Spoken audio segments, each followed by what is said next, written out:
2 septembre dernier, souvenez-vous, de violentes manifestations anti-étrangers avaient lieu à Limassol, dans le sud de Chypre. Des réactions, d'après les protestataires, justifiées par l'arrivée de milliers de demandeurs d'asile sur son sol ces 2 dernières années.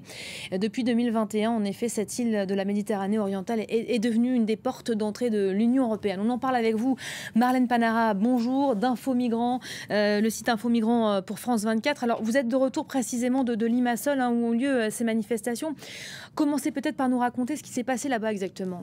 Oui, on s'est rendu à l'endroit exact de ces manifestations qui se trouve sur une grande avenue en bord de mer.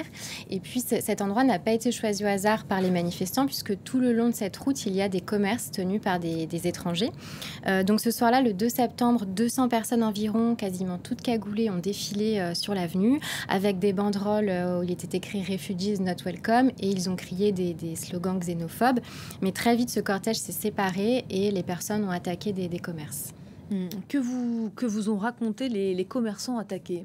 Alors, le patron d'un restaurant égyptien, Mohamed, nous a expliqué que les manifestants, ils étaient bien organisés. D'abord, ils ont brisé les vitrines des échoppes et ensuite, ils ont lancé à l'intérieur des cocktails Molotov pour incendier ces boutiques, ces épiceries, ces cuisines. Et en plus de ces dégradations, il y a aussi des personnes qui ont été agressées. Un Syrien qui se trouvait sur une plage a été roué de coups par les manifestants. Et puis, une autre personne qui était sans domicile et qui se cachait dans le recoin d'un petit barbershop, lui a été frappé. L'employé d'un autre restaurant, un restaurant syrien cette fois, nous a confié avoir eu très peur cette nuit-là. Et surtout, il nous a dit ne pas comprendre ce déferlement de violence. Il faut savoir que ces commerçants qui sont sur cette avenue sont des Syriens, des Indiens, des Bangladais, il y a des Vietnamiens. Ils sont là depuis des années à Chypre et jusqu'ici, ils n'avaient jamais eu de problème. Et là, ils disent se faire le plus discret possible depuis les manifestations. D'ailleurs, nous, en tant que journalistes, on a eu du mal à recueillir certains témoignages parce que les personnes ne voulaient pas qu'on cite leur nom, ne voulaient pas être prises en photo, de peur des représailles. Il y a une vraie crainte qui est effectivement exprimée. Comment on les explique ces violences? On va peut-être lâcher le mot, on parle de racisme aujourd'hui. Oui, bien sûr, c'est purement du racisme. En fait, tout est parti d'un autre épisode violent qui s'est passé à une 50aine de kilomètres de Limassol dans un village qui s'appelle Chloracas. Là aussi, il y a eu des manifestations en fait de personnes qui critiquaient ce qu'ils appellent la ghettoisation du village. Des petits groupes, visages cachés, ont agressé des personnes, ont attaqué des commerces. Ces manifestations, elles ont été alimentées 5 jours plus tôt par l'évacuation d'un squat où il y avait 600 demandeurs d'asile, des personnes originaires de Syrie ou d'Afrique subsaharienne qui n'avaient pas de logement. Ça faisait en fait 2 ans qu'elles étaient là et donc les tensions sont allées crescendo avec les habitants de Chloracas. Ce qu'il faut savoir, c'est que proportionnellement au nombre d'habitants, Chypre est le pays européen qui accueille le plus de demandeurs d'asile. Aujourd'hui, les demandeurs d'asile, ils représentent 5% de la population de l'île. Donc ces chiffres sont régulièrement mis en avant par les autorités pour justifier un discours qui est de plus en plus dur avec les migrants. Le gouvernement joue aussi avec la rivalité qui l'oppose avec le nord de Chypre, qui, il rappelle, est administré par la Turquie depuis 1974.